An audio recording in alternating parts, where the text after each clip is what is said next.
The name of the Lord. What a mighty God we serve. Thank you.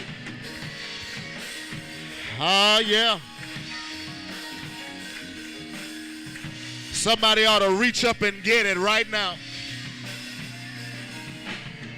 Come on, pull down your strength and pull down your joy and pull down your strength and pull down your power and pull down your peace and pull down your faith. It reaches to me. Come on, whatever you need, just reach into the atmosphere and say it reaches.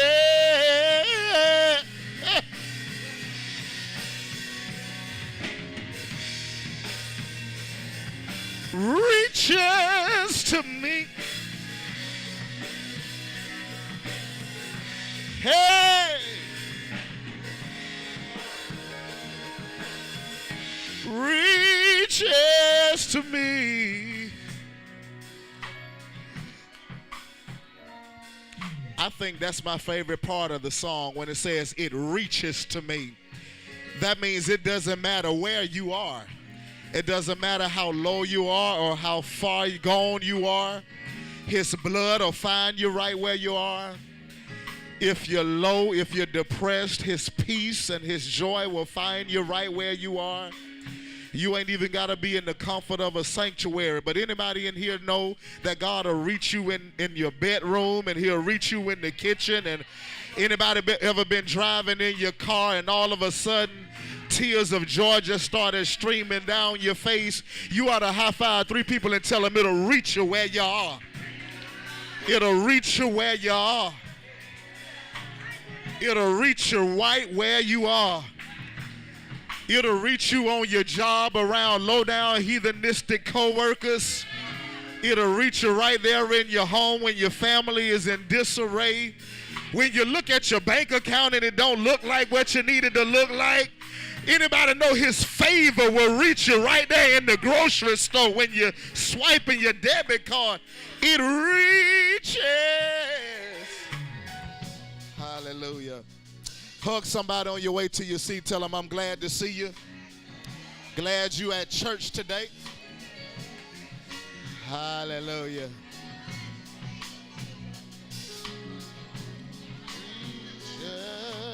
Reaches to me.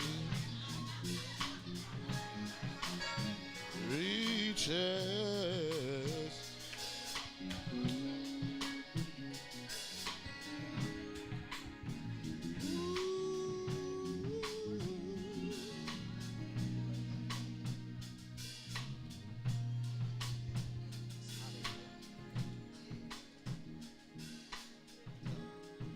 Just that ass hot here.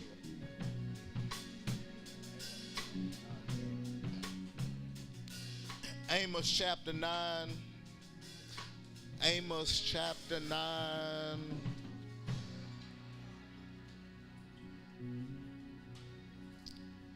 From the New Living Translation, I want to invite your attention to Amos chapter 9. Let me thank God for all of our guests and visitors who are here in this 945 worship experience. If you are not a member here at FCC, let me just see you wave your hand in the air right quick. You're just visiting with us. God bless you. Thank you so much for coming, being a part with us on today. We are honored by your presence. Thank God so much for you. We pray that you'll be blessed as a result of your coming to share. We have been in a series entitled The Overlooked. A series entitled The Overlooked, and today we're going to the book of Amos, chapter number 9. It's all right if you need to look in your table of contents to find this book, the book of Amos in the Old Testament. And one of the amazing things that we are learning and understanding about this particular series, it is not who overlooks you that will cause you to miss out on a blessing, but it is who and what you overlook that'll cause you to miss out on your blessing. And so we're going to the book of Amos chapter number 9, and we're looking at 2 verses 14 and 15. Go ahead and keep your seats today. I just want to share this word with you from the New Living Translation of the Bible. And here's what the word of the Lord declares. I will bring my exiled people of Israel back from distant lands, and they will rebuild their ruined cities and live in them again. They will plant vineyards and gardens. They will eat their crops and drink their wine. I will firmly plant them there in their own land, and they will never again be uprooted. Look at somebody and tell them what you're going through right now. You'll never go through this again. They will never again be uprooted. The place from which the devil plucked you up, he'll never be able to do that again. From the land I have given them, says the Lord your God. I want to preach for just a few moments from the idea, the subject matter of Amos the overlooked. Amos the overlooked. Every week we're dealing with some particular person who has perhaps been overlooked in Scripture, and today we want to examine this book and this deep brother by the name of Amos. I will point out to you forthrightly, and some of you will probably not even believe me when I tell you this, but I say this from my heart and I mean it from the very depths of my soul, that the book of Amos is probably one of the most profound readings in the whole entire Bible. Some of y'all are looking at me like I've said that before, but I really mean it this time. The book of Amos is one of the most powerful and prolific readings in the whole entire Bible. If for no other reason, it is interesting in its own right, but if for no other reason than the fact that of all of the prophetic books, when you talk about the prophetic books, you're dealing with your Old Testament prophets like your Isaiah and Jeremiah, Ezekiel, Daniel, Hosea, Joel, Obadiah, Jonah, Micah, Nahum, Habakkuk, Zephaniah, Haggai, Zechariah, Malachi. Of all of the prophetic books, the book of Amos is the first one ever written. And by the book of Amos being the first one ever written, I think that it deserves and reserves the right to be heard and read, simply because it is the first. And there is ontologically, atmospherically, if you will, there is a term or phraseology that exists entitled the law of first mentions. And I want to strain this exegetically by saying to you that when you're dealing with the law of first mentions, what it literally ultimately suggests or concludes is that if you really want to understand what a thing means etymologically, all you have to do is to go back to the first time that it was mentioned. And you would discover that the way God created things was the way that he intended for things to remain. It's the law of first mentions. It's when you first hear a thing, it gives you the base, the root, the foundation, the substratum from which anything would evolve from it. And the same thing goes with the language. Languages are evolved. They evolve over a period of time. You end up with things like connotations or colloquialisms that stem from a root. That's why when you read the Bible, you can't read the Bible like it was written in 2017, because there are some words that mean one thing today that it did not mean initially. For instance, when you say the word Sprite, you automatically begin to think about a green can soda with a lemon and a lime on the outside of it. But the word Sprite literally means ghost. It does not mean a caffeine-free soda. When you look up the word Sprite in the dictionary, it means ghost. I guess that explains why the drink is clear. You're not supposed to be able to see it. How many of you can remember when pot was something that you cooked out of? But tell your neighbor what pot is nowadays. Just go ahead and tell them. Don't act like you don't know, because the language evolves over a period of time. And so if we don't understand this, then we'll be looking at the Bible as if it was written in our 21st century. The same things goes when you deal with the law of first mentions. You look at words in the Bible. Just to run a quick reference, we use a term like fornication. In our culture, it deals with sexual immorality, but that's not what it really means. The word fornication literally means idolatry. It is idol worship. And so when it is mentioned in the Old Testament for the first time, the word is for paganistic worship. It is idol worship. And what is idol worship? It is the idea of giving reverence to a thing that is not worthy to receive it. You are basically giving homage to that which you do not receive. And so in the 21st century terminology, based upon the law first mentions, it would literally suggest in the act of fornication that what you're really doing is you are giving yourself to somebody who doesn't deserve you. That's all that really means. And so when we are dealing with the word of God, particularly from Amos's standpoint, the thing that you will find out that sets precedence in all the other prophetic books is this, if you're taking note, that in every book beyond Amos and including Amos, God is doing everything in his power to bring Israel to a place of change. Every prophetic book, God is doing everything that he can do, that he can muster, that he can think of to bring Israel to a place of change. And sometimes God is using the obvious thing to bring them to change, and then sometimes God begins to do the subliminal things, the hidden things to bring them to a place of change. And the beautiful thing about God is that he is so concerned and considerate of our feelings that sometimes instead of him being blunt, he will become subliminal. You know, he'll just throw out little hints to get you to change. Anybody ever been in a relationship with somebody and you didn't want to just flat out tell them something, so you start throwing out little stuff because you wanted them to do stuff? You threw out little hints. You know, I ain't trying to tell you what to get me for my birthday, but if you were thinking about getting something for me, you know, I saw this piece of jewelry over here in the jewelry store and it don't cost but.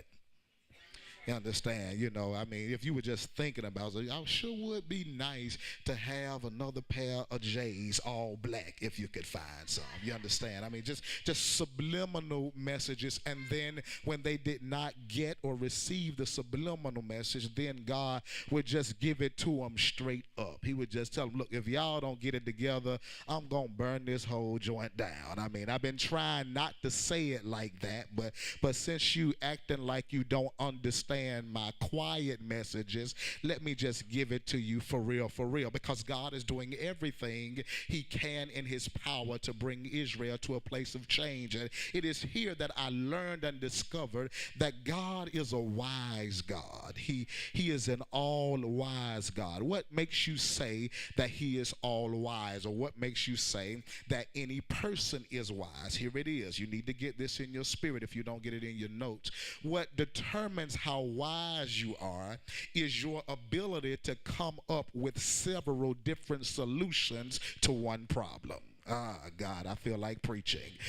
Your wisdom is predicated upon your ability to find several different ways to do a certain thing. So if you're only locked into doing a certain thing a certain way, then it suggests the limited extent of wisdom.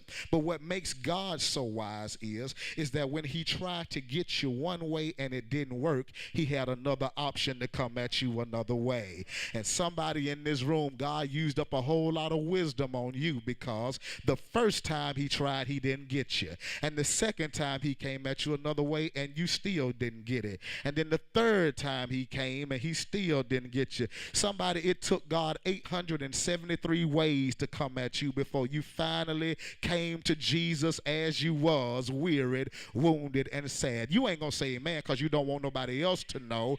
But the truth is, you ain't been in church all your life, and even if you've been in church, the church ain't been in you all of your life. It took like God was pulling teeth, like a cataclysmic move of God just to get you to even be in church. That's why when you come up in here, you ain't got time to play no games, because you know all the loopholes that God had to go through to get somebody like you to come to church. As early as you come to church and as far as you had to drive, they can't tell you that God ain't real, and they can't tell you that God ain't wise. Because if we knew you 20 and 30 years ago, the fact that you in church today, we would have to think that you got a twin brother or twin sister somewhere, because the way you used to live, the way you used to drop it, the way you used to shoot up, the way you used to cuss folk out, nobody would have ever believed that you even got saved. But lean on somebody and tell them he can turn things around.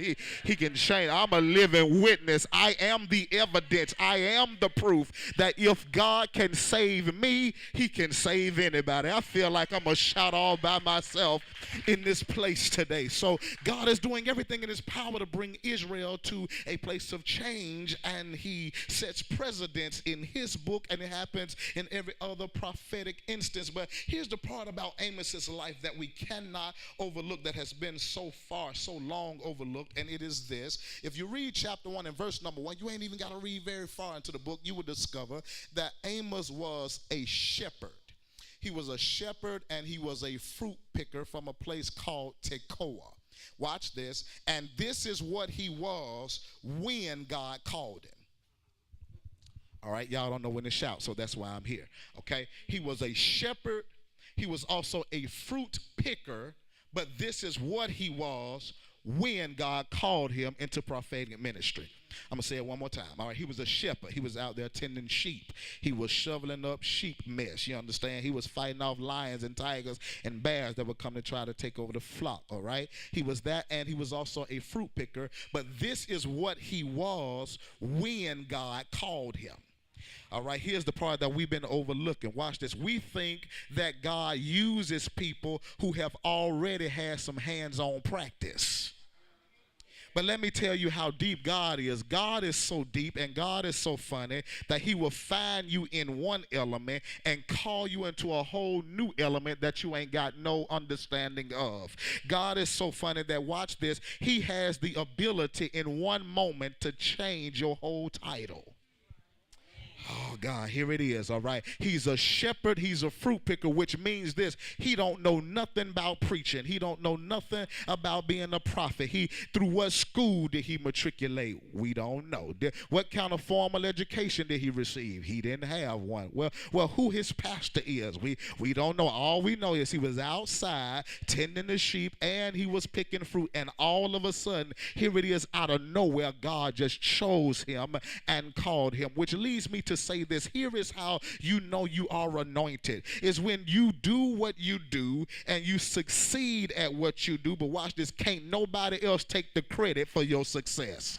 I wish I had somebody who felt your boy in here, because there's a whole lot of people, the reason that they mad at you is because you made it without them. You succeeded without them. You didn't need their help after all. Anybody in here, God ever blew your mind when you look back over your life and see all the people who didn't help you, and all the things that you didn't get, and the people you leaned in and depended on, and just when you thought they were going to be there for you to fall on, they were not there, and God still let you succeed. He still let you make it. Can you take anybody ever had to look over your life and say, God, I thank you that just when I thought I needed something, you stepped in and you became everything that you thought you needed child support, but you still had food on the table. You still had clothes on your back. You still had a roof over your head. You thought you needed your last boo, and God sent you a new boo to let you know that your last boo wasn't even your best boo. Can I get a what from 3 people in the ear that know what God is able to do? So check this. He's a fruit picker. He is a shepherd, and God called him, and he wasn't even qualified. Which leads me to say this. Write this down. Don't miss this. God does not call the qualified. He qualifies who he calls. He does not call the equipped. He equips whom he calls. Watch this. It is better to be called and unqualified than to be qualified and uncalled. All right, about 3 of y'all looking at me like you still don't understand. Okay, here it is. Let me break it down for you. This for the 3 that we missed out the first time. Just because you got an A in speech class don't mean you can preach.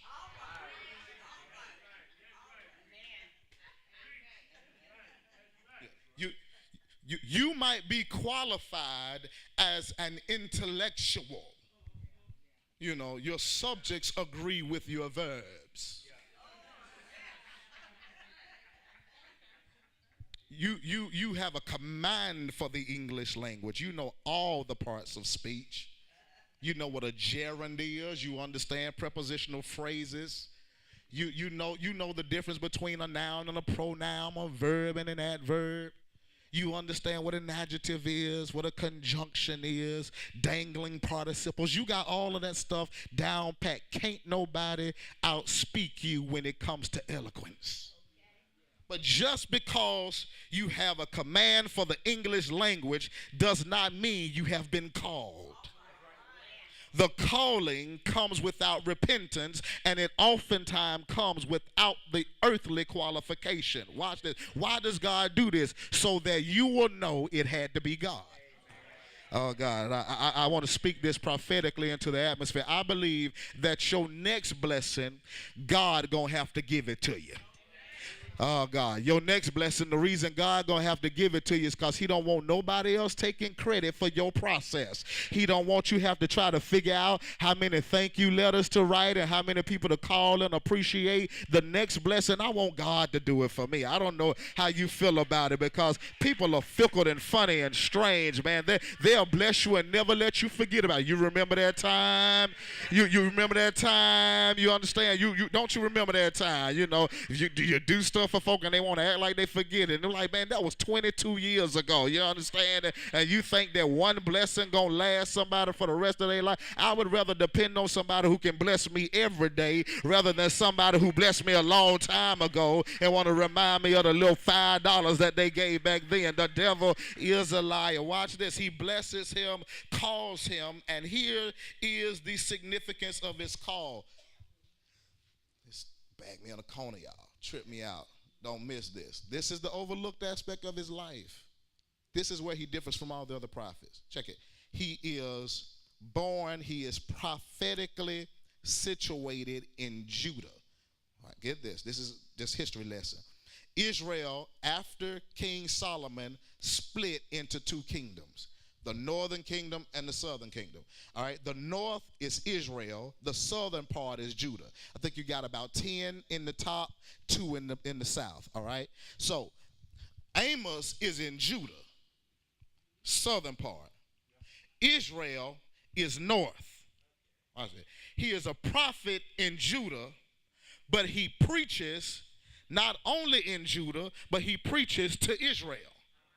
Which means, check this, his difference is most kings or most prophets that God will raise up, if he raised them in Israel, they spoke to Israel. If he raised them in Judah, they spoke to Judah. But this brother was raised in Judah, but he preached to Israel and he preached to Judah. All right? Y'all don't know when to shout. Here it is. Watch this. God is so deep. God is so strategic that he knows at what point to send you beyond boundary lines. You see, well, there are some things that your friends can't do, but God is so deep into you that he will allow for you to cross into barriers and cause you to become so flexible in your ministry, so flexible in your approach to the ability, watch this, that they can put you on any floor in your building and you'll still be able to get along with everybody in there. You see, some of y'all, the reason don't nobody want to work with you is because you really don't want to work with nobody else. You can't nobody get along with you because you can't get along with nobody. But when the hand and favor of God is on your life, he can put you in any environment and you still gonna make it. You still gonna succeed. You can drop me off in the middle of a desert. If God's hand is on my life, I'll do well in a desert place. You can drop me off in a swamp. If his hand is on my life, I'll do well in a swamp. It ain't in the land, it's in the man. God, help me to preach your word, all right? Got to turn the corner. Here we go, right here. Got to flip the page because he preaches in Judah. and he preaches in Israel. Get this. The difference in Israel and Judah is that in Israel, you had a whole bunch of corrupt kings. You start reading, I'm telling you, you start reading all these lineages, it'll tell you, this king arose up at this age. He did evil in the sight of the Lord. He reigned for 40 years. Then the next king came. He did evil in the sight of the Lord. Judah was a little different because they had a few good kings who did good in the sight of the Lord. Check it. So Israel had a history of corrupt kings.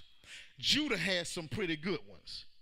Israel was probably more corrupt than Judah.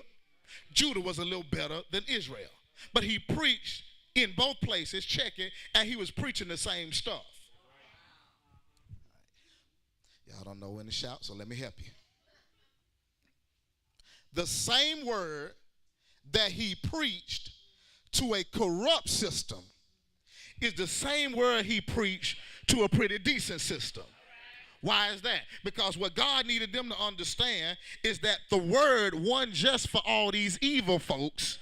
The word is also for some of us who think we got it together, but we still got issues. Preach, Pastor T. I'm doing the best I can. All right? I'm finna bust somebody's bubble. I ain't even want to do it, but God told me last night I had to say this. Told me last night I had to say this, so I got to obey God. Here's the obedience to God. God, you got to give me the strength to say it. Because, Bro Kelly, you might have to walk me out of here when I say this, bro. I'm telling you, you might have to walk me out of here. All right, here we go. Here's what the Lord want me to share with you. Stop coming to church, hearing a word, and then leaving thinking about all the folk that should have been there to hear it.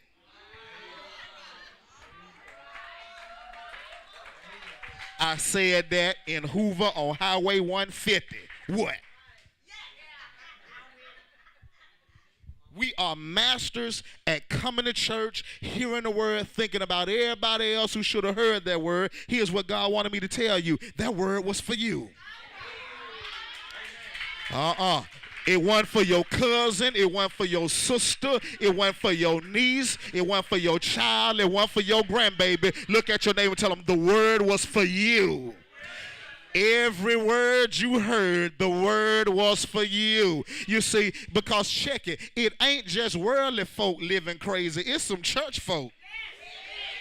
You ain't got to say amen to me. I'm right whether you respond or not. It's some church folk that's living kind of crazy. No, worldly folk ain't the only ones tearing up the club.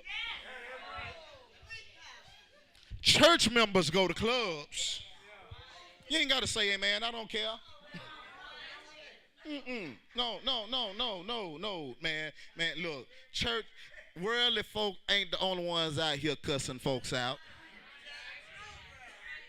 At your cousin them church, in the middle of service, they be over there cussing. I be like, what? That won't like going over there, man. That won't like going over there.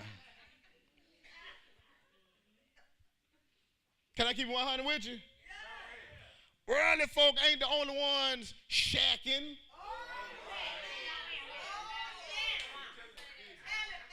We will get in the car, drive to church, sit next to the person we shacking with, and put our arms around them in church.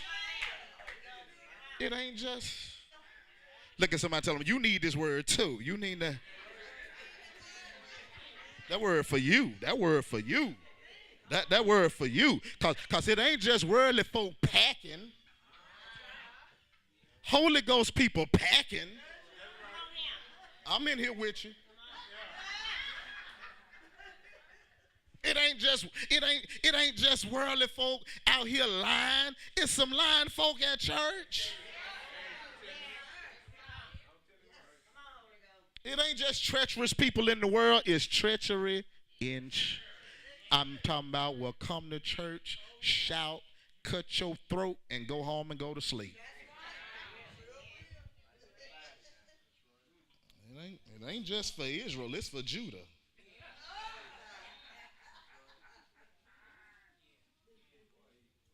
No, it ain't just worldly folks having babies, not being married. Church members. And then get mad if you don't let them use the back room for the baby shower. Oh, I'm preaching. Y'all ain't got to say amen. I've been doing this 21 years. I don't care nothing about amens no more, for real. It's not about popularity, I promise you. Look at somebody telling me, you need this word. That word for you. Every sermon you done heard this year, it was for you. When I talked about integrity, that word was for you. Because you done went to the store, they gave you back 50 when they should have gave you 5, but you went in the car, looked at it and said, thank you, Jesus, when you should have returned it. That word was for you.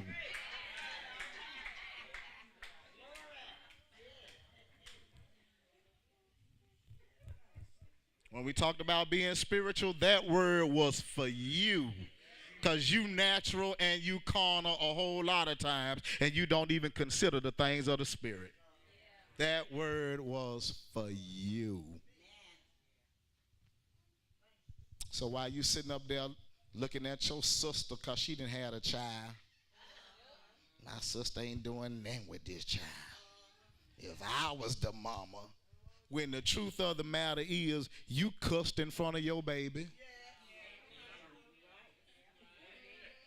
You fussed and fought in front of your child. You sowed discord to the child about his daddy.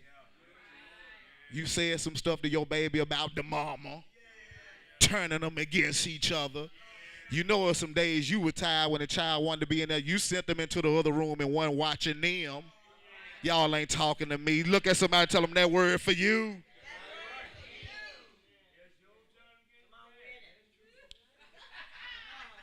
Wake up at 7 o'clock in the morning, they want cereal. You don't get up till 1 and finally feed them. Child been hungry for 6 hours. The word for you with your saved self. Come on, shout. Come on, shout. Come on. Say amen like we was when we was talking about reaches to me, got the strength. Word. Word for you. Not just for the people of the world. Because the reality is, the same word that they need is the same word that we have to heed. Because Jesus said, unless you repent,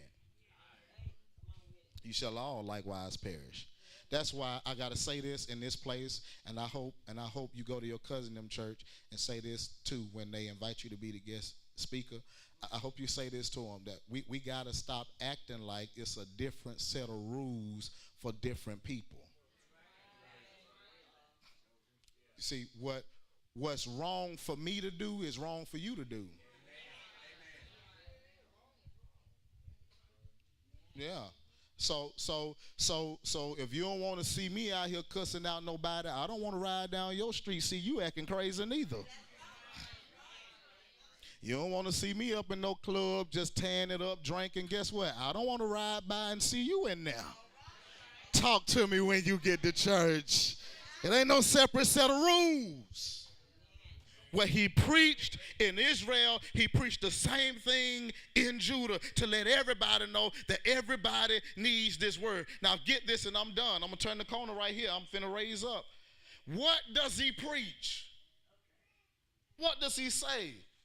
What does he share? All right, here are the contents of his message. If you want to write this down, you're going to go back and read Amos later on tonight. All right, so before you do it, let me go ahead and tell you what to expect when you start reading. These are the kind of things that he started dealing with. These are the issues in the northern kingdom and the southern kingdom. He said, I'm preaching to you, number one, about your neglect of God's word. Neglect of God's word, which means this.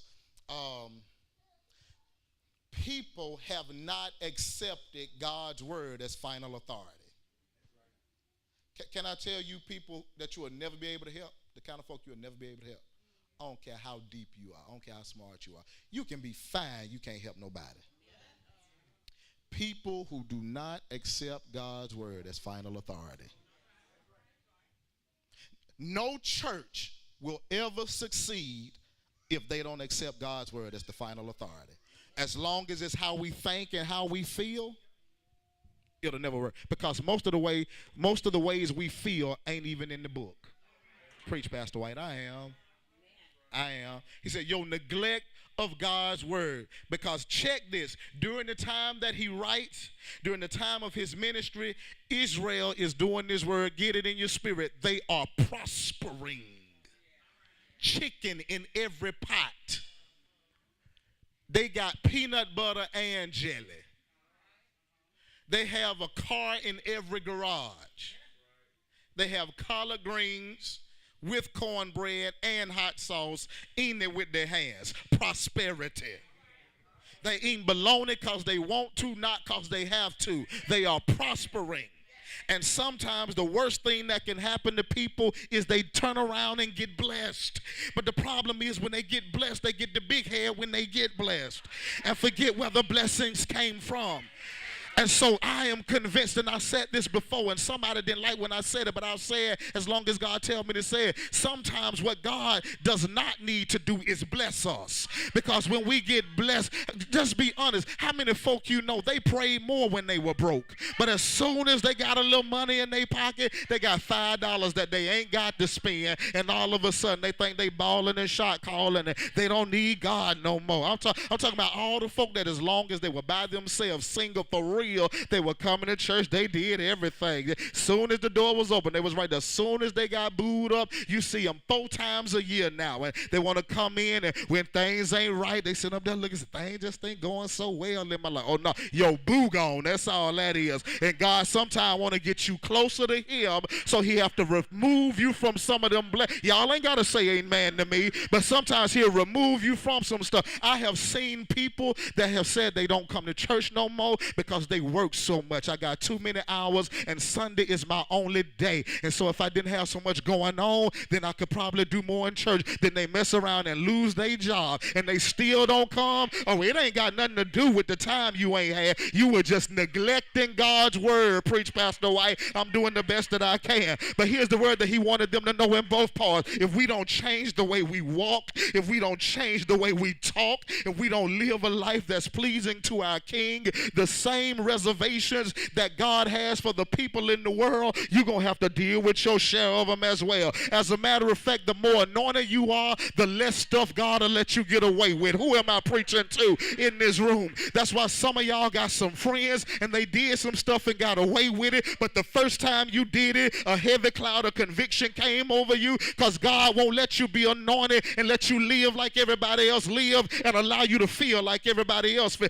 Who in here know you've been changed? Because when you do stuff, it don't sit well with you. He don't let you sleep at night. You got to pick up the phone and apologize to people before you go to bed, because God is doing something totally different in your life. He preaches to them about the neglect of God's word. He talks to them about greed. He talks to them about corrupt leadership. And watch this, he talks to them about social injustice. Wait a minute, this deep, man. He a preacher, he's a prophet, but he's dealing with social injustice. He's dealing with political type stuff. And I've heard people say, well, I don't see how you can be a preacher and still be involved in politics. The only reason you said that is because you ain't read Amos. The only reason you said that is because you ain't read your Bible. I know preachers, I know ministers who are also police officers. I know ministers who are also lawyers. I know ministers who also have political seats and political offices. And on the outside looking in, it look like the two don't mix. But might I submit and suggest to you that if we want to see something happening in policy, we first of all got to do something in ministry. God help me in this room. At some point, the church of God got to stand up and say something, because when you don't say nothing, it look like you just going along to get along, and Lord just gonna make a way, and whatever will be, will be. The devil is a lie. At some point in your life, you got to become the hands and the feet of God in the earth. That if you want to see something change, you gonna have to change. You gonna have to do something about it. Lest we gonna sit by saying, I'm just sitting here waiting on the Lord. Why we gotta wait on God when you here? Y'all didn't miss, you missed that. You didn't hear that right there. We praying about stuff and you the answer to the prayer. Somebody coming up to you, you got $5 I can borrow so I can put some gas in my car. You sitting in there with all this money in your pocket talking about we going to pray about it. Why we got to pray about it when you can reach in your pocket? We ain't even got to bother God about that. You can go ahead and take care of God's light work. At some point, we got to stand up and say something and do something about what's happening in our society, what's happening in our city, what's happening in our country, what's happening in our world, and we just sit back and we pray. But the truth of the matter, we need to stand up and go before God and say, God, we need you to deal with this matter. While we are arguing over budgets and bank accounts and who gonna wear what color in the choir, the devil is a lie. The days of that mess is over. Here we are sitting up here watching Love and Hip Hop and Chrisley Knows Best, and sitting up here watching Empower and Power, and ain't even got no Holy Ghost power, and you don't even understand the world around you is crumbling and tumbling down. And if we don't do something in the next 5 years,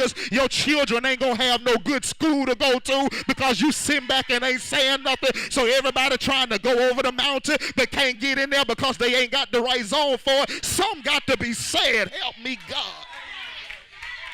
Something has got to be said. Something has got to be said when we can bomb a place and then 6 months later go and fix it up better than it was before we went over there and bombed it. But then in the areas where there's disenfranchisement, we won't even go and pour concrete in a hole to clear up the potholes in a street. And so we riding down nasty, dirty, and dusty streets. Something has got to be said when we can look for foreigners that have been lost, but we can't look for our own black girls. Something has got to be said when it is that politically we want to get spiritual and we become against abortion, but then the same people who are against abortion are also against policies that will help educate the children when they do finally get here. Something has got to be said. Something has got to be said when if they catch your boy with some weed, with some marijuana in his car, when they catch him with some in his car, they want to give him some years. But now when they started ODing over heroin, now all of a sudden we just want to give probation. Something has got to be said. And I guess you can't say nothing if you don't know nothing because we too busy watching reality TV when the truth is reality TV ain't nothing but fake TV. Y'all ain't talking to me in here. Yeah, that's still lines and scripts, and they had to do take one action. And if they didn't get it right, they had to replay it all over again. It's just like everything else. Our world around us is tumbling and crumbling. And so God sent up a prophet who would not only tell them that the wages of sin is death, but he would also tell them that it don't make sense that when you got oppressed people around you, why is it that you're trying to get rich off the back of poor people when you can do something to help them to become just the way that you are? Something has got to be said when it is that we have a country that would rather be on welfare than to fare well. Something has got to be said when we depend more on a government than we do on God. Something has got to be said when we think that we serve Jireh and don't even know that we serve Jehovah Jireh. Something has got to be said when we cry over losing our job, but we don't say nothing when we miss church for 6 weeks. Something has got to be said. Something has got to be said when we are more concerned about our work conditions than we are our worship conditions. Something has got to be said when we're more concerned about our joy conditions than about our job conditions than we are about our Jesus condition. Something has got to be said. When we live in a country, when we live in a world where everything is so carnal and so natural, and we let God get pushed out of everything and we don't say nothing about it. Something has got to be said when one person can start a petition to get prayer out of school, but can't nobody start a petition to put it back. Something has got to be said. And so Amos becomes the man, and he does it. And he deals in chapter 3. He says, can two walk together except they be agreed? Absolutely not. If you don't mind, conjecture with me, if you will, in chapter 3, and just back up a few chapters to chapter 3 of Amos. And I just want you to follow some with me because God is trying to get to the bottom of some. I'm still in NLT. He said, can two people walk together without agreeing on the direction? Nope. Does a lion ever roar in a thicket without first finding the victim? Nope. Does a young lion growl in his den without first catching his prey? No. Does a bird ever get caught in a trap that has no bait? Nope. Does a trap spring shut when there's nothing to catch? Nope. But when the ram's horn blows a warning, shouldn't the people be alarmed? Yes. Does disaster come to a city unless the Lord has planned it? No. Watch verse 7. Indeed, the sovereign Lord never does anything until he reveals his plan to his servants, to his prophets. So God is saying, we sitting up here and we're asking rhetorical questions, and we're waiting on some crazy absolution. We're waiting on some crazy resolution, when the truth of the matter is there are some things that practically we need to do. That while we are lifting our hands in the sanctuary, we also need to be educating ourselves on how to live better. Because what Amos needs us to understand is that while we are only catering to the things of the spirit, we must also cater to the things of the social. I don't know how you feel about it, but I'm convinced that God is calling us into a place of practical accountability. All I'm saying is we will stand in line for hours waiting on somebody to lay their hands on us, to help cure us from our sickness, to help cure us from our diabetes, to help cure us from our high blood pressure, but we still eating salt. Something has got to be said when it is, because I am tired of praying for people and their finances, but then every time you see them, they got on name brand shirt and name brand hat and name brand pants and name brand shoes and name brand socks. Something has got to be said, not only spiritually, but something has got to be said practically. Amos raises up his voice like a trumpet in Zion. But then when we get to chapter 9 and verse number 14, God said, listen, don't worry about it, because I am merciful and I am gracious. The same God that blessed you way back then before you went into a place of captivity, thank you, is the same God that's going to see to it that I restore unto you the years that you have sown in tears.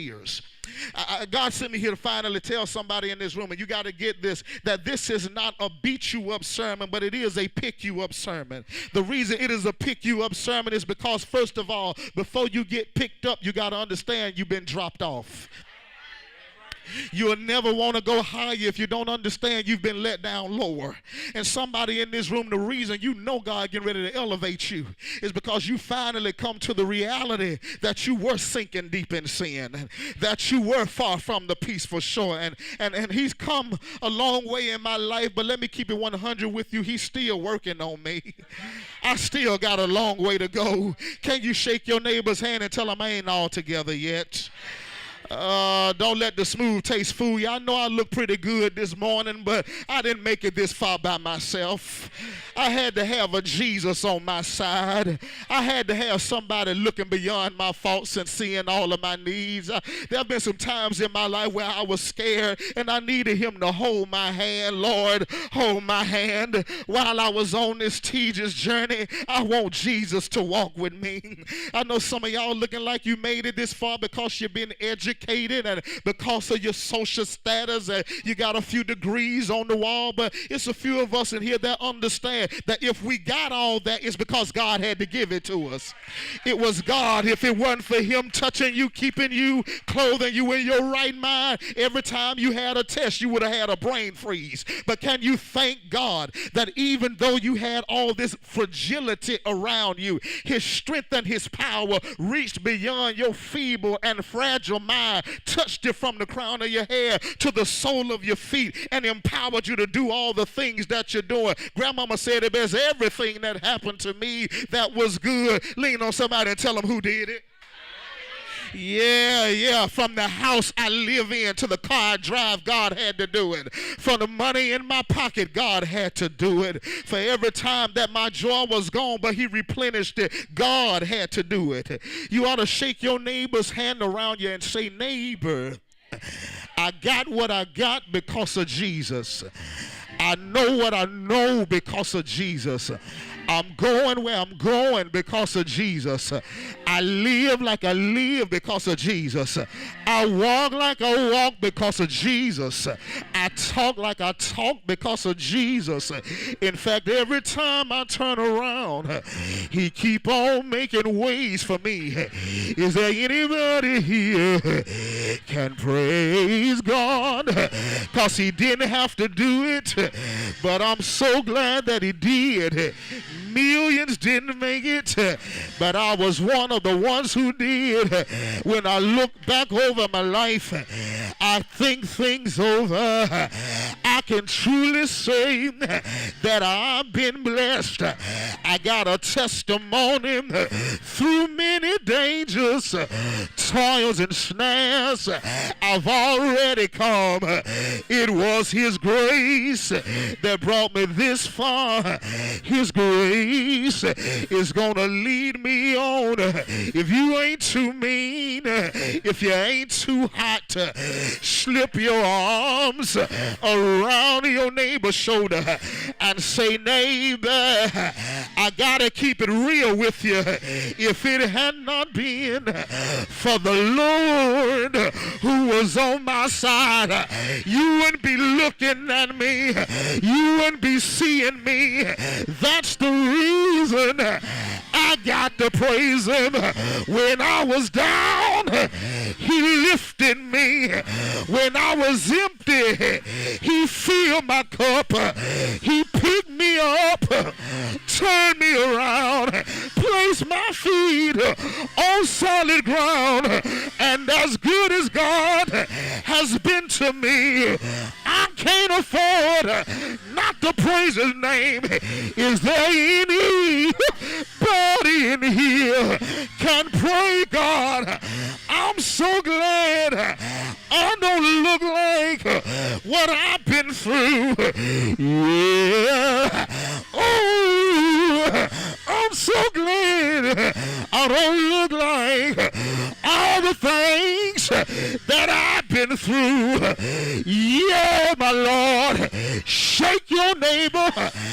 Rock your neighbor. Rock your neighbor. Shake your neighbor.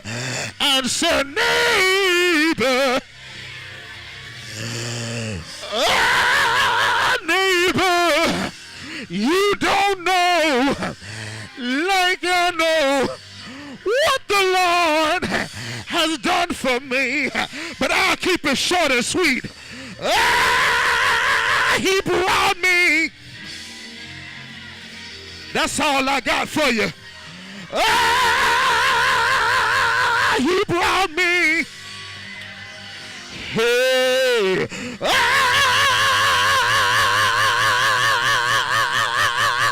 He brought me. Yeah. Yeah. Yeah. Yeah.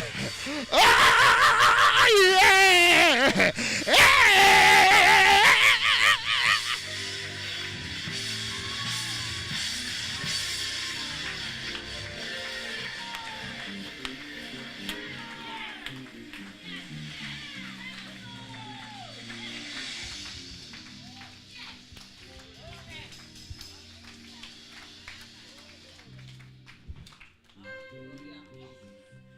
I didn't always have what I needed, but He was always everything I needed. Don't overlook it. Something's got to be said about where we're living and how we're living and where we are. But don't you dare overlook chapter 9, verse 14. He says, I will restore to you whatever uprooted you. I'm going to plant you back again. I want to talk to every person that you fell off and you think you'll never be able to get back to the top again. You keep preaching about the good old days. Your good old days ain't got nothing on your good new days. I want you to receive that today. If you thought it was great last year, it ain't over until God says it's over. I just want you to lift your hands and just receive that right now. Thank Him that better days ahead. Tomorrow is going to be better than today. I'm going to be better tomorrow than I am today. Yeah. My spirit will be sweeter tomorrow than it is today. My joy will be renewed. My youth will be renewed like the eagles. It's not over until God says it's over. Lift up your heads, all ye gates, be ye lifted up, ye everlasting door. The King of glory shall come in. Wherever you are right now, you can increase. Whatever it is, it can increase. Your marriage can increase. Your wisdom can increase.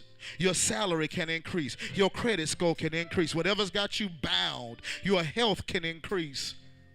It can all get better. And according to Amos 9:14, whatever the devil tried to steal from you, God is going to give it back to you.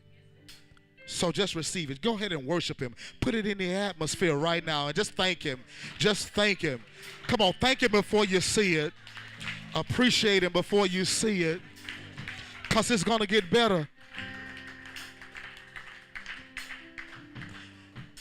It's going to get better for you. Stay on the road that you're on right now. Keep trusting God. Keep being faithful. Keep being diligent. He is a rewarder of them that diligently seek him. Status is changing. There's no more decline. I'm on my way to better days. You receive that with me? Status is changing. Decline has declined. I'm on my way to better days. Status is changing. There's no more decline. I'm on my way to better days. Status is changing. Decline has declined.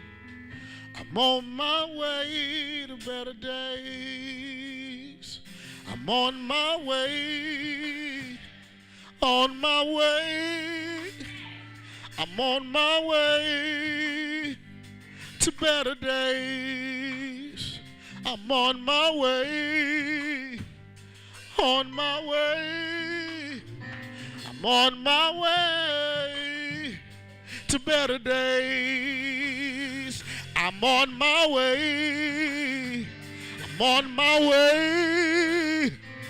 On my way to better days. You said I'm on my way. On my way. Tell the devil. Tell the devil I'm on my way. Come on, sing to the devil. Tell him I'm on my way. Yeah. I'm on my way to better days. Come on, say it again. I'm on my way. I'm on my way. Yeah. To better days. My status is changing. There's no more decline. I love it. I'm on my way to better days. Anybody want some better in your life? Don't fool me. Status is changing. There'll be no more decline. You're on your way to better days. Say it again. Tell your neighbor, your status is changing. There'll no more decline. You're on your way to better days. You didn't sing to your neighbor. Sing to him. Tell him, your status is changed. There's no more decline. You're on your way to better days. Let's take it home. You're on your way. You're on your way. You're on your way. Y'all hear me back there? You're on your way. Yeah. You're on your way to better day. I'm on my way. Yeah. On my way to better day. Yeah. I'm on my way. Lift your hands and say it. Lift your hands and say, yeah, to better day. Yeah, I'm on my, yeah,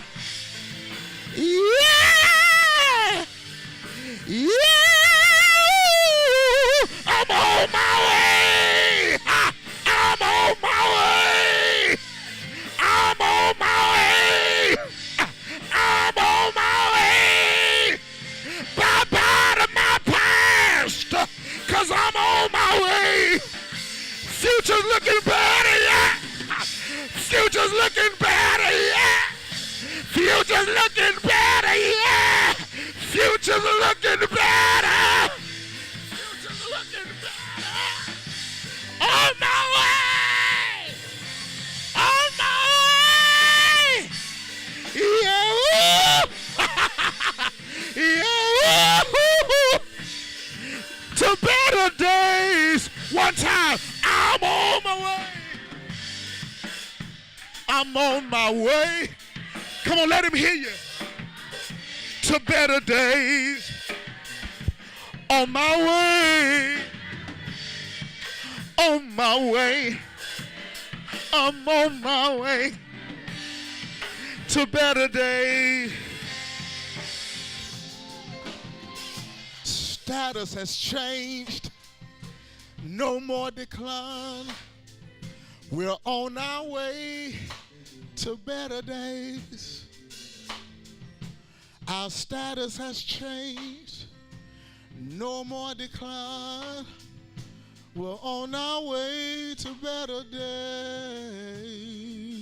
Just clap your hands like you receive it. Glory. Glory. Glory to God. Glory to God. Glory to God. Glory to God. Tell your neighbor, if you can't get excited about your own future, go on, get excited over mine. You might not be going nowhere, but I promise you I'm going somewhere in Jesus' name. You can stay where you are for the rest of your life for all I care. Just don't say nothing when you see me going on up the ladder. Yeah!